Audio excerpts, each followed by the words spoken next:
is increasing. I think we are ready to start. So once again, very welcome to our IREB Roundtable. Today we are talking about how to write good requirements. And I'm very happy to have Sylwia and Karolina as experts in requirements engineering here on my discussion panel today. And the main idea of today's roundtable or discussion round was really giving you some basic hints on writing requirements, writing good requirements, because nothing is more important than having kind of good requirements, because they are needed for kind of contracts. They are needed to get a shared understanding, to know what really needs to be developed. They are needed for testing purposes and so on. That's why we decided to do this session today. And as already mentioned, I'm happy to have Karolina and Sylwia here. They will introduce themselves shortly. Just the info for your side. We are recording this session. Means the session is also available by end of this week on YouTube. So you are very welcome to share this session also in your local network. We will also do this kind of sharing afterwards. And if you have any questions during our session, you're very happy to. I'm very happy to motivate you to just leave your questions in the chat. I will try during my moderation, when asking Sylwia and Karolina, to just throw in these questions from you. And as already mentioned, we are, let's say, working on a basic level because we want to get in touch with each and everyone. If you have more detailed questions, just try to ask them. We try to answer them. Otherwise, you can also directly contact Sylwia or Karolina afterwards for sure. So that's all from my side from the very beginning. So I would like to hand over to Karolina and Sylwia for a short introduction. Who would like to start? Sylwia. No, I think Karolina will take first the ground. Okay, and we are starting arguing at the very beginning. Okay, let me start. So my name is Karolina Zmitrowicz. I am business analyst and system analyst and requirements engineer and a little bit of test leader, manager, quality, let's say, person. I am in the branch, in the business for 20 years or something, mostly or almost 20 years. And what I can say about myself, I like teaching. I like my job. So sometimes I have a problem when people are asking what is my hobby. My hobby is actually business analysis. So I am quite boring. Sylwia, that's all. Your turn. Okay, thank you. My name is Sylwia. I come from Poland. And in my professional career, I try to combine two aspects, research and practice. In my research, I focus on requirements engineering. I'm working as an assistant professor at Poznań University of Technology. And I focus my research on non-functional requirements. So while preparing to the talk today, I've counted the number of requirements I've analyzed, and it follows up that I work with over 42 companies. I analyze with them over 230 specifications and over 6,500 non-functional requirements, so quite a lot. However, also I do some research on agile approaches when I work with practitioners, and I've counted that I've worked with over 400 practitioners. I do some stuff in quality aspects, quality measurement, and those the works you may find in different top-ranked journals and conferences, the publications, so you can find them on Google Scholar, for example. And I'm also a PC member and organizer of conferences in the field of software engineering and requirements engineering. So the most important ones like requirements engineering, the international conference or the working conference on requirements engineering, or international conference on software engineering. So this is from my research background. From my industry background, I work as a senior software developer, and I develop software in .NET technologies. And also sometimes I switch roles to product owner, in which I'm now taking care of 2 products. So that's about me. Thank you. Perfect. Oh, that's really impressive. So I'm even more happy to have the 2 of you today on my desk virtually to just ask some questions about the topic of requirements. So maybe let's start with a quite simple thing. So what do you think, Karolina, why it is important to write requirements or to write good requirements? To answer this question, I like to show something. Okay. Share a screen. I hope I'm doing that. I will share a screen and I will show you something that actually answers this question. Perhaps you know this image. Please tell me, can you see the slide? The tree? Yes, yeah, yes. I know it's quite epic image. I know this image since probably 15 years or something, and this image perfectly sums up why requirements are important, because if we don't get right requirements, sometimes we have no clue what is the customer expectation, what the product should look at the end. So if you will imagine that we are building software or any kind of products, requirements are a basis. Without a basis, you are actually not able to produce the product because you don't know what is the expectation. Yeah. So requirements are important, and requirements quality is also important, because if you don't have a proper requirements, there is a risk of misunderstanding. Yeah, there is a risk that we understand our tree and whatever our product in completely different way that the customer, the stakeholders are understanding. So for me, requirements engineering is basically about reducing the risk of miscommunication, reducing the risk that we don't make the product that the customer will be happy. So for me, why they are important is exactly this picture here. Okay, perfect. Thank you. Sylvia, anything to add from your side? I fully agree, and I really like the picture. I've seen it first time when I was studying computer science, and then they showed to us this picture. So it is quite old, but it's still valid, and this visual perfectly express what really happens. But those who do not believe this picture, I hope all of you believe, but those who will not believe, I would like to draw your attention also to some survey results. The survey that were conducted by some researchers that are looking for problems. They name it like the pain in requirements engineering, and they have the recent study results. They confirm that it's really true. The numbers confirm this picture, and you can find that if you have poor managed requirements, the 5 causes in the 5 results in your project would be that you have really poor product quality. It's not what your really customer had, but most important, you have your customer who is not satisfied.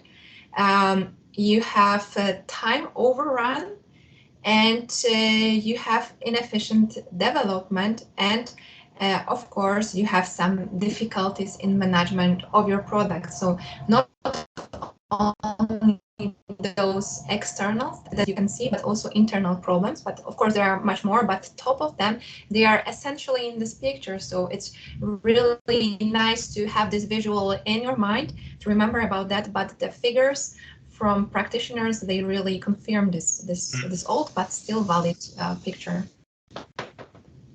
Yeah, this is true, and especially the figures you mentioned. I think anyone who is working in the area of requirements engineering or in a role as a requirements engineer has really experienced this pains that people have with the requirements are not the requirements work is not done correctly or good enough and precisely, then such projects run in trouble. It doesn't matter if you are running a project in a, as I say, old-fashioned plan-based way, or if you are running development in an agile way. So if you are not clear about your requirement, then it doesn't matter if you're on the approach you're developing your software. So you will run into these issues anyhow. So what do you think? What is some kind of criteria, quality criteria for a good requirement? So what is a good requirement? How can we, let's say, nail it down to say, this is a requirement and this is really helpful? And because what I often have seen, if talking to business departments or whomever, they have some ideas in their mind, but they're not able to really write this down or to explain it properly. So what is a criteria for good requirement? That's an interesting question, and in fact, when you proposed this topic, and we met with Karolina, we're like, okay, can we find a definition of a good requirement? Like, one statement that will say, okay, that's the answer to our question of the webinar when we met, and we said, no, there is like not a perfect statement that we know that we can say this is the kind of idea that will answer our question. That is a more complex problem, in fact, to say what is a good requirement. And the first thing that also came into our mind were the quality, right? The quality criteria that you mentioned, right? And there are like a few of them, and there are like different approaches and different standards that propose them. So this time I will share my screen. Hopefully it will work. No. Do you see my? It's loading. Yeah, it's there. Yeah, perfect. Okay, so there are like the standards, the old one, but still valid, I think. This is the IEEE 830 that defines several criteria for having requirements when the requirement is a good one. So when it is correct, unambiguous, complete, concise, have some priority, it's possible to verify it, to modify it, and it's traceable. And then the standard that was that took place of IEEE 830, so the standard that is the 29148, that defines some similar characteristic of a good requirement, but it also says that not only a single requirement should have some quality criteria. As you can see, they are quite similar to the predecessor, but also it says, okay, so let's define some quality criteria, because usually our requirements are defined as a set. So have those criteria also for set, like it should be a complete one, consistent, affordable, or bounded. Then sometimes people like to have those quality criteria, then try to abbreviate them and say, okay, I want my requirements to be smart, and smart also is used to some other aspects in software engineering, for example, to setting goals. So it can be like somehow those characteristics, those quality characteristics can be somehow mapped also to smart. So those are the things that are really nice to have to describe as a requirement. And what I would like to draw your attention to, that unambiguous is really is really important one. The complete requirement is also a repeatable adjective. The criteria that is called traceable and measurable is also the thing that in all those taxonomies we can find. And then there is also the approach that is used in agile software development that is called INVEST. And Invest says more about not only for a single requirement, how we can evaluate it and how we can describe it, but also from the point of view, how we can then use it. So that, for example, it is not only important to have it testable, but also we can use it for negotiation, we should use it for estimation, so that we should formulate the requirements so it is the thing. So from my point of view, you can somehow try to define a good requirement that maybe satisfies those characteristics to somehow describe this good and to have a more precise expression what this good means to us. Yeah, perfect. Thank you. Karolina, anything to add from your side? Yeah, just remark, because I totally agree that to define the quality of requirements, we can use different quality criteria. Yeah, and that's a perfect practice that we should apply. However, as we know, requirements are, well, we have different types of requirements and different expectations regarding the specific type of requirement. Yeah, so for me, it's a matter of, selecting which quality criteria is important in a given case. Like, of course, I can implement millions of techniques, standards, and whatever, and keep the requirements perfect. However, keeping requirements perfect means cost. And cost and value delivered by the requirements. Yeah, so for me, what is important to remember that not necessarily we need to implement all the quality criteria. In a given context, some of them are more important, some not really. For me, the key ones are for sure keeping requirements measurable, because if they are not measurable, they are not testable actually. They are also not really understandable. Keeping requirements understandable for the audience, because what is the goal of requirements? Of course, to create the contract between the software vendor, the vendor, the client, yeah? But also requirements serve as a mean of communication. If you don't understand the requirement, you are not able to communicate. Sure. Yeah. So I would start with understanding what requirements I am talking about, what is important regarding this type of requirement, then I can smartly select the type, the quality criteria that is really valuable for me. Yeah, and I think it's completely true. I think it also depends on your, let's say, project setting you are working in, on the size of your project that is really considered, and so on. And as mentioned, there's also a principle in requirements engineering that the requirements have no means by itself. So it's always that you are doing requirements, or you're writing requirements because you want to reduce your risk. You want to see that you're developing the most fitting product at the end, and that is some qualities in the end.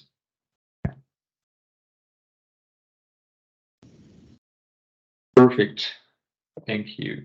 So when talking about such quality criteria, so what do you think? I think Karolina, you already mentioned, you already gave some criteria that are for you most important because, for instance, understandability between the stakeholders. There are also some patterns to see how to write a kind of requirement. Yes. Yeah. Yes. We have multiple standards. We have some templates. I can see comments on chat. One person asked about user story, which is also a kind of trendy mean for capturing requirements. Yeah, absolutely. And it's also a kind of, let's say, template for capturing some information. Yeah, there are many other ways, like we could use use case specification, we could use IRES, we could use some of IEEE standards. Yeah, but again, the question is, for me, the first question is, what is the goal? If I know the goal, I know the audience, I know what should be the informational content of the requirements, and then I can select proper standard. Yeah. What's also important for me is to remember that, okay, requirements not necessarily must be written using text. We can use diagrams, we can use modeling. Actually, in some cases, I would say that it should be even better to use modeling, because modeling is typically a visual representation. And a lot of people prefer visual forms because it's easier to understand. Sometimes it is more transparent, easier to validate. Yeah. So, well, typically in my projects, I am doing something like that to ensure that the communication, the requirements are clear, are more or less measurable, are understandable. I am mixing things like text plus diagramming. Yeah, in my cases, this is working. Yeah. Perfect. So, do you have any example of good and bad requirements at hand? I know that Sylvia is master in non-functional requirements. Yeah. So, Sylvia, I will give you an example of my favorite requirements so far. Okay. And I'm wondering if you can comment on that, and if you can maybe provide even better requirement. My favorite requirement is that, seriously, the system should be nice. Yes, that's a perfect requirement. And you know, it is in all books and in all guides, you can find that you should not use adjectives only to describe requirements, but everybody is using it because it is the first thing that comes into our mind, and it's like, you know, it is the quickest thing to describe it. Yeah, the system should be nice, the system should be funny, user-friendly, fast, or fast enough. Yes, or fast enough should respond really fast, or in real time. I also like in real time. It should respond in real time. Yeah. This faster than today. Answering your question, Stan, these are examples of not so good requirements. Yeah, absolutely. There's just one question coming in. I have a question about requirements engineering in Agile Scrum. At which stage at requirements are requirements detailed out? So it means when do we need to create such backlog items and detail such your backlog items in an Agile settings? Do you have an answer on that? So usually when you work in Agile setting, you have a product backlog, right? And product backlog is the thing that gathers your things to do. So there are the requirements, they are the things like to acquire some knowledge that you have to do. And usually it is visualized like that at the bottom of your product backlog item, you have a big items. So those that are quite abstract, that are not really defined. And when you go up, you should have more and more defined requirements, so that are more precise, more specified, more detailed, that they are ready to be taken into the planning and then taken and just planned for the sprint, right? So when you are working in an iterative way, you are also working on with requirements in iteration, right? So you are working with them all the time. As soon as you get feedback, you refine your requirements. You try to make them more detailed, update the priorities, and work with them all the time. It's not like that in the waterfall, that you define requirement and you try to stick and just introduce some minor updates. You work all the time with requirements. And also, if you look at the events of what Agile proposes, it has many nice practices of those things when you can refine, right? So you have the planning when you take your product backlog items and you divide them into tasks. So again, you try to understand them more. During this, for any iteration, you try to work more on them, to try to more understand them, to refine them, to get to know your stakeholders, your development teams. And at the end of the iteration, you have nice events, for example, in Scrum, that you get the feedback of what people think about your about the requirements that are already implemented, so that you can proceed in one way or another. You can get new requirements, you can change the requirements, and you can get feedback. So this feedback mechanism is really nice in Agile. Yeah. Yeah, I also think this is for at least for me one major benefit of agile approaches. So you are not sitting down for 3 months, 6 months, whatever, writing everything down, then going to development and just when delivering the software, when you're in test to see, hey, everything changed and this is not really what the customer wanted because business is changing meanwhile. And this is really something I like in agile approaches, that you say, okay, I have this backlog, I have a broad vision, I have this abstract user stories, or call them epics, or however you call them, that give a great idea about what needs to be done. And then just before a sprint, you detail with your current knowledge all the requirements that are really needed for the sprint. And then you have these people on site. You have already your experience from previous sprints. You have experience, and you have the time to ask those people. I think this is one of the major benefits. And maybe another thing, I think when talking about this, it is also pretty clear that the effort in agile approaches for requirements engineering is not less. So it's just somehow leveled over time. So you need any time for each sprint, or before each sprint, you need some time for requirements engineering to detail your user stories, tasks, and so on. So you don't have this big upfront bunch of requirements engineering, but you have a continuous requirements engineering.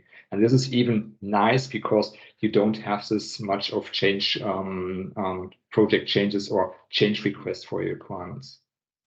If I may, so there's another practice that is quite frequently used in Agile that refers to what we've already talked about, to those criteria, right? Mm-hmm. And to what Karolina said, that it is important to know what criteria about requirement is important for your team. The practice that is used in Agile software development is called definition of ready. Mm-hmm. And definition of ready defines, says, it is a contract between product owner and the team, and says when the requirement is detailed enough, is ready enough, so that the team can understand it and take it into the planning, right? So then there are the quality criteria that are then used, how the requirements should look like, so that we have this quite of nice combination that it expresses what the stakeholder wants, but on the other hand, it is expressed in the way that the team, those who are to implement this requirement, are able to understand it and to turn into a working software. So it is also a nice practice that defines those quality criteria. Yeah, absolutely. So there was another question on Agile before we come into another point. Someone asking about when and how to elicit high-level requirements versus detailed requirements. I think, I hope we already have answered this one, because in my point of view, for sure, you need to have a broad vision. And this could be a backlog or some kind of user story map you have that is implemented by or introduced by Jeff Patton. And this is something where you have a broad vision, where you have your rough user stories or your rough epics that are described, and then just before each sprint in the sprint planning, you detail your requirements latest. So what's your opinion on that? What I would also add or suggest, in some project we used to do something that is called discovery phase. So the project is not yet initiated. The customer is coming with a problem, business problem. We are elaborating the problem, the needs. We are doing the discovery. Yeah. So market research, user research, analyzing the customer internal situation, external situation, and the outcome of the discovery could be the high-level requirements that will create our backlog. And then, according to business priority, by the way, business priority meaning the value provided by requirements, that is also an important quality criteria. Depending on the value, we can plan which requirements should be implemented at first. And then we know that it's the right time to detail them. Mm-hmm. What I would also like to mention is that one of you guys asked what was the stage in Agile where we should define requirements or detail requirements. In theory, there is nothing like stage in Agile. Yeah, we don't have a requirements, in theory at least, we don't have a fixed requirements phase, because in theory, Agile is supporting change. So we cannot do a stable phase, because in Agile is dedicated to support changing environments. So there is no problem that we will add another requirement. Yeah. And that is why, by the way, in Agile, in typical Agile, we are not detailing everything at once, because there is no sense. They can change, so there is no point in detailing everything up front.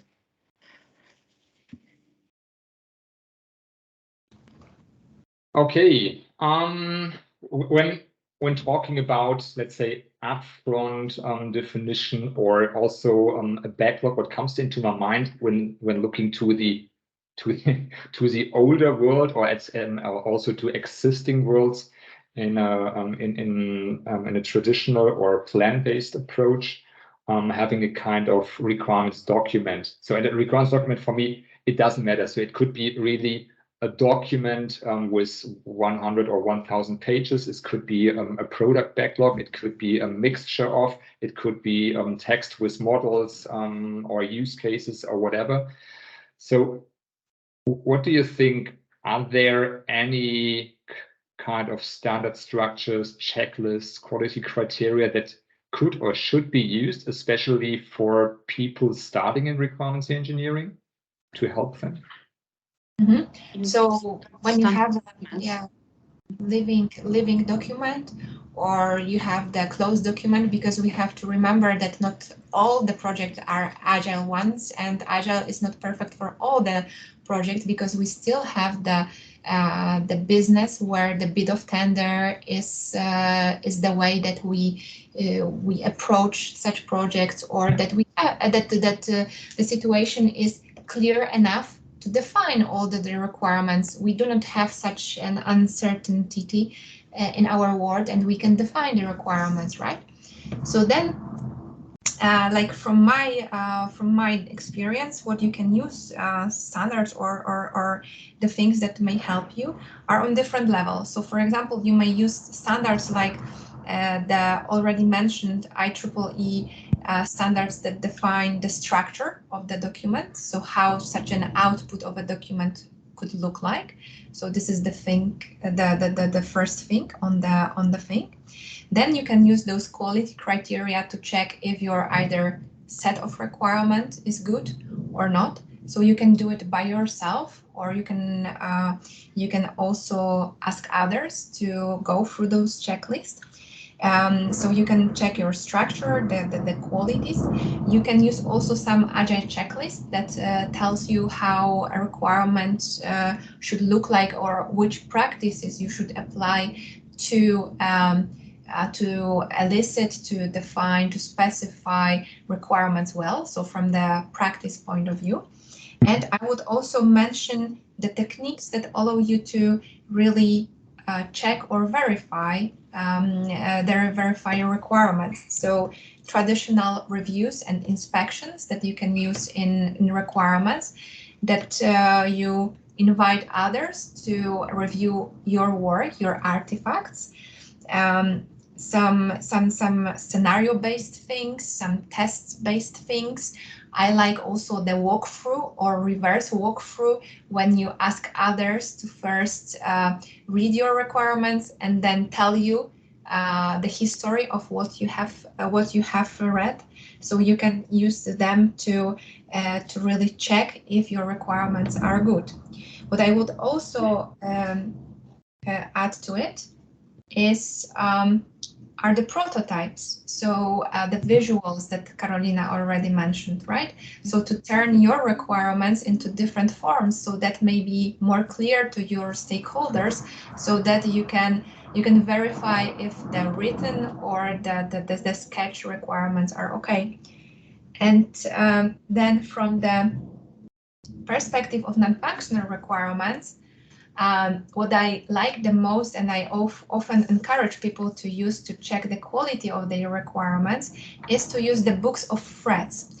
The threads that, the catalogs of threads that people create, and collect the threads that can somehow impact the applications. I think the most known one, the most famous one is called OWASP. OWASP Top 10, there are the security threats that are covered. And then you can look at those threats and see if in your requirements, you cover them or not, right?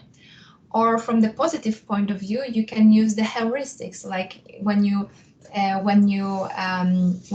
the requirements considering your graphical user interface, there are multiple heuristics and guidelines for that, like Nielsen or something like that, that you can use. So those are the things that for sure I would encourage people to use to check if their requirements are good or not.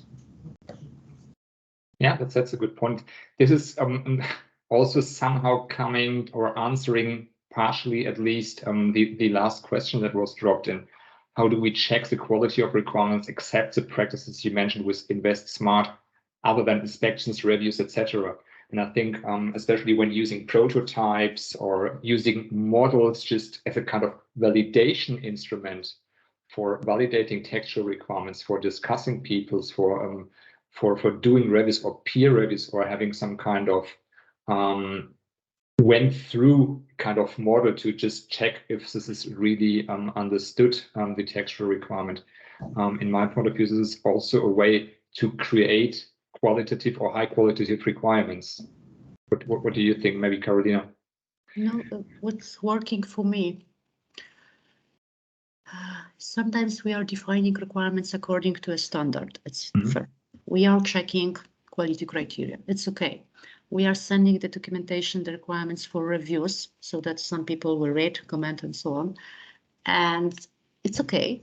However, from my experience, what is also nice to consider is doing something that I would call the joint validation session. Like, what I tend to do is that I am presenting requirements to stakeholder, explaining, and I am collecting feedback, because sometimes what I wrote and how they interpret what I wrote is completely different. Yeah.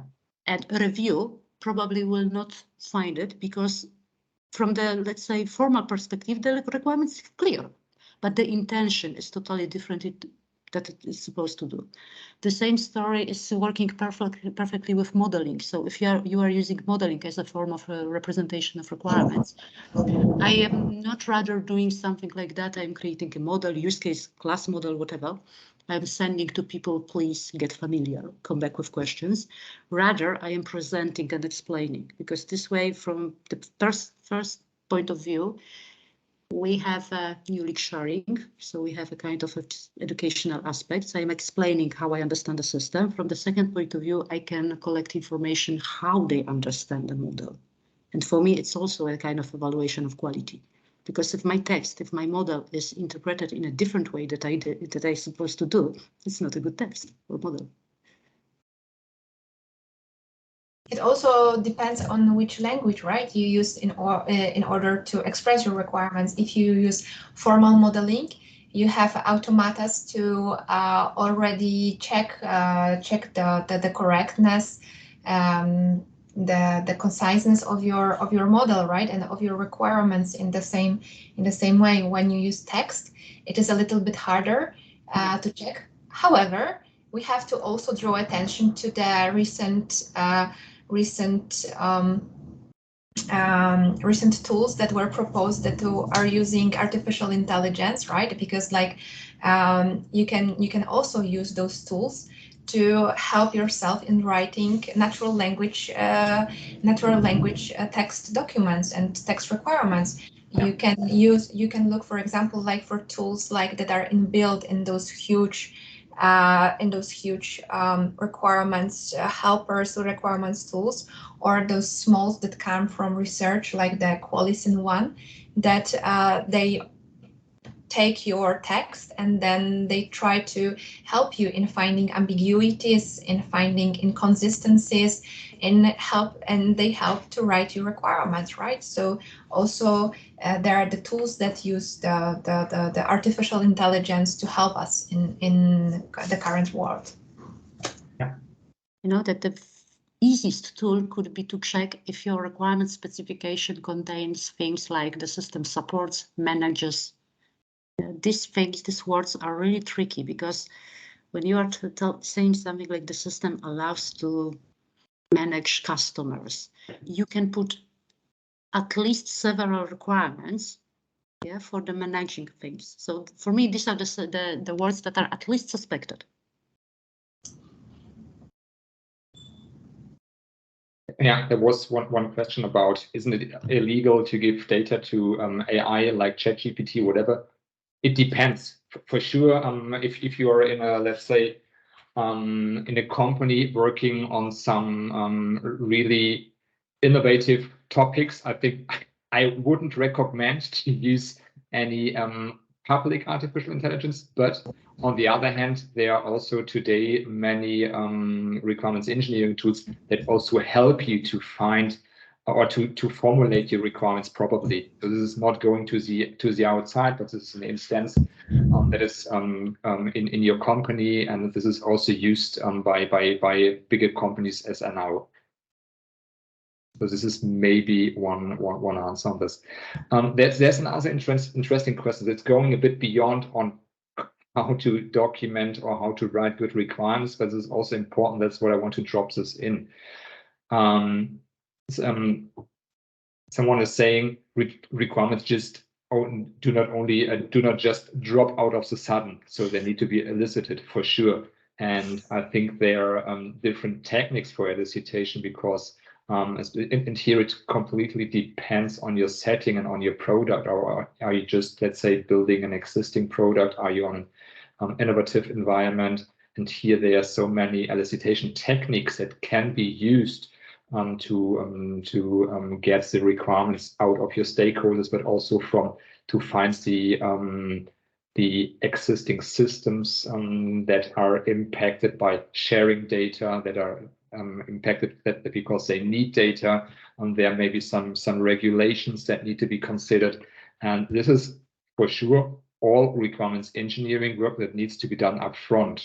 Maybe some additions from you, Sylvia, Karolina.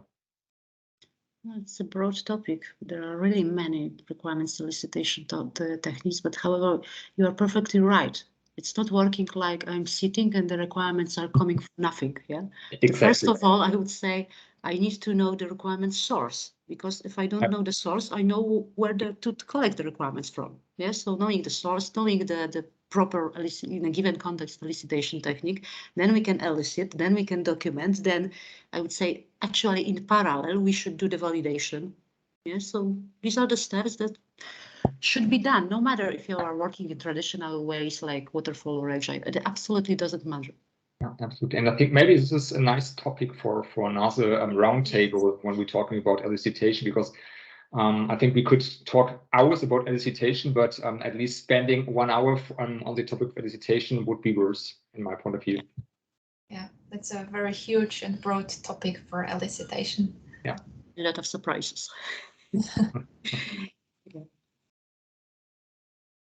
Good. Stan, I think we missed one quite important question about user stories. That user story is quite a tricky topic, because I know people that are declaring that user story is a perfect form for requirement specification.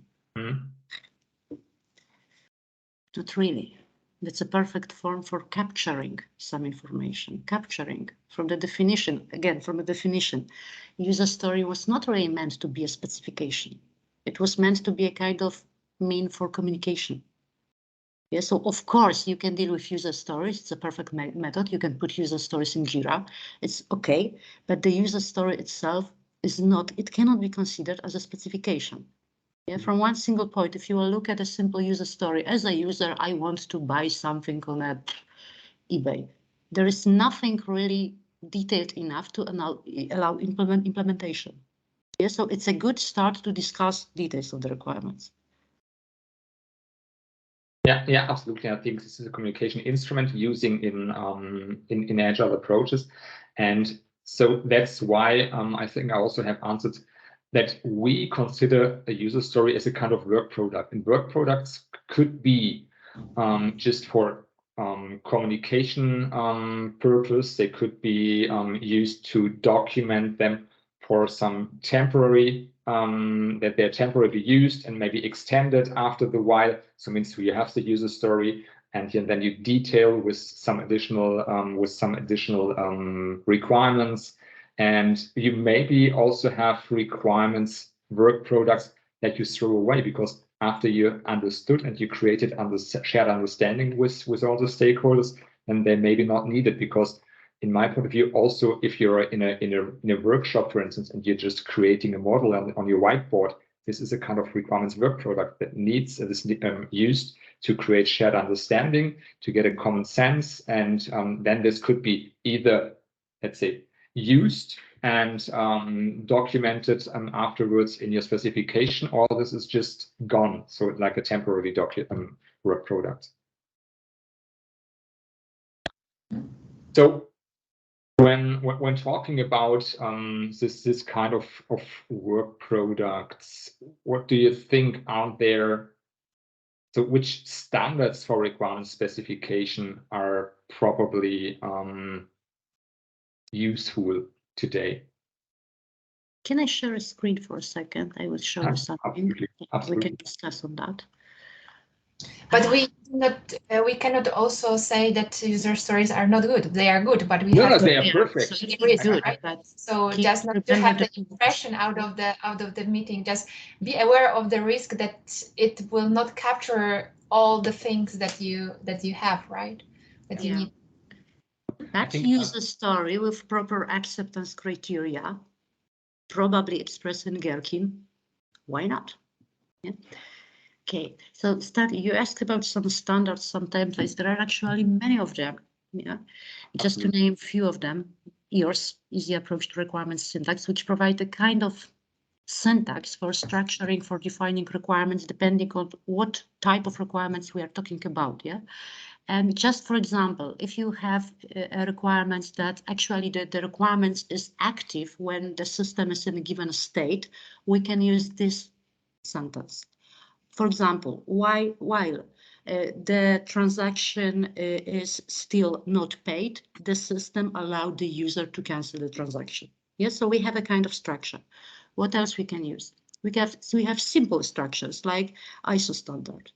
Yeah, condition, subject, action, object. The system allows to generate the transaction, whatever. We have a user story, which is to capture some information. Yeah, user story plus acceptance criteria could be enough to actually start the implementation. Yeah, there are plenty standards. What I would like to recommend, or maybe consider, it's easy to select standard because there are plenty of them. There are many sources. The question is which standard you should use. And the problem is I will not tell you, because I don't know your context, I don't know your team, I don't know your goal, I don't know the audience of the requirement. And that is the first thing you should consider. Who will use the requirement? What information should be provided? And then I can think, should it be a user story or ISO on the use case, or maybe something totally different? Yes, so it's good to know standards, because if you know standards, if you know tools, methods, then you have a knowledge allowing you to choose. If you don't have the knowledge, you are not able to choose. So you will select whatever is available in your organization, or you will try to invent something by yourself. Not necessarily that will be the right solution. So learn, because this way you will have a toolbox. Yeah, you will have it will help you to make a smart decision. But I would not say that there are standards or methods or whatever that they will always work in a given situation. Yeah, for me, there is just one rule that is true. Everything depends on the context. Sylwia, what do you think about that? Yeah, I fully agree that the language that you will choose in order to express your requirements is really important, and to have this this kind of various techniques at your hand allows you to be sorry, hopefully storm. I don't know if you can hear it, but I have a huge storm in Poznan, and it's raining a lot. So the more techniques you know, then you can adjust it to your needs, right? And to to the things that Karolina already said about templates, I would like also to add that there are even more templates, and would like to do some self-advertising. So you can also look for the templates for non-functional requirements templates that I've worked on. So maybe this time I will share the screen. And they are like, if you looked at what Karolina showed, then they are very nice to tell a story about what is happening. To non-functional requirements, you can use some other templates that are more with also the content, so you can also use them to trigger the elicitation process or to trigger the discussion within your elicitation process. So we worked on the templates that we called North from non-functional requirements templates, that are just simple statements with some core that remains unchanged, some optional parts that you can choose from, and some parameters that you can fill in. So if you look for some support in non-functional requirements templates, you can look for some templates like that. If you look for full requirements, you can also look for like Volera templates or GILP templates, the P language for that. So then, as Karolina already mentioned, there are plenty of techniques. I would recommend, of course, this. And also, when you use techniques, I'm now referring to what we talked about at the beginning of our session, that different techniques have different costs, right? So you can spend a lot of time on writing the requirements, on elicitation, but always you have to be aware of the investment that you are doing, and that's why it is very important to look into experience report, into results of some research work, so that you are also aware not only about the techniques, but the things, how the techniques work in the reality. Because in order to answer the question, to help Karolina answer the question, it depends on your context, then she will advise you, encourage you to use some techniques if she knows, for example, what are your constraints in terms of projects, in terms of costs that you can invest, right? And for example, people who are proposing some methods, like for example we did with our templates, they are doing also some benchmarking of those techniques. And in our work, you can find out that we are working with we did a laboratory experiment, we did an experiment with real projects, and for that we can say that in those different settings we found out that those templates, for example, they drive you to have a template, the requirements that are less ambiguous, more detailed, they are better from the point of testability and more complete. However, on the other hand, you have to be aware that they do not speed up this elicitation process comparing to the ad hoc technique. So that you have to be always aware of some trade-offs that you need to take when you are deciding on using a special techniques. So that it is important not only to use to look for techniques, but also for evaluation of those techniques, or those that have experience already in those techniques, to advise you why it depends on the context and help you to prepare this context to choose the right techniques for the context. But I would also like to recommend, because it's a kind of very valuable technique or method. Perhaps you know Tom Gilp and his Planguage. Yeah, Planguage is it helps you to really do requirements engineering, not writing. The only problem is to be able to create requirements according to language. You need to have a concrete data, and that's a problem. To collect the data from the customer to get the answer. Okay, what is really your expectation? What do you want? Tell me numbers. Yeah, so you can search something for the Planguage method and Tom Gilp. That is the knowledge that I will really recommend, at least to know what is the possibility. Absolutely. Yeah, absolutely. So looking to the time, I think, unfortunately, we need to come to an end, more or less. Oh, really? Yeah, we have only 3 minutes left. So you see the hour has run away, but I think we had some really nice discussions. Unfortunately, we were not able to answer all the questions, but I think the major amount of the questions could be answered. I will check if I can just collect the questions, and maybe we can distribute these afterwards to the ones who dropped the questions, to just give them some answers. Just an idea, perhaps we could do a kind of something like a short summary, publish something on social media, and then we can answer. Yeah, absolutely, and we can link it and we can answer them. And so, as mentioned, the recording will be published probably by end of this week, and then we will also have some kind of recap in social media, as Karolina already mentioned. And I hope you enjoyed the session. I really enjoyed the discussion with the two of you, Sylvia, Karolina, and I think, as we all have seen, it's probably not that easy to come up with good requirements or to document good requirements, as this is really depending on your context, on your project setting, but also on the product maybe you're developing, and also it's a kind of trade-off of cost and investment you're doing for requirements engineering. But nevertheless, there is, as we all know, not this one size fits all, and this is also valid for requirements engineering. I think here in the very beginning, you need to be careful to think of what kind of requirements do you want to document, and here it doesn't matter, as you mentioned, if this are user stories or if these are full-blown documents or models or whatever. You, in your project context, need to select the requirements that are really valuable for you, and to see what is really driving the quality at the end. So last words to you, Karolina, Sylvia, anything to add?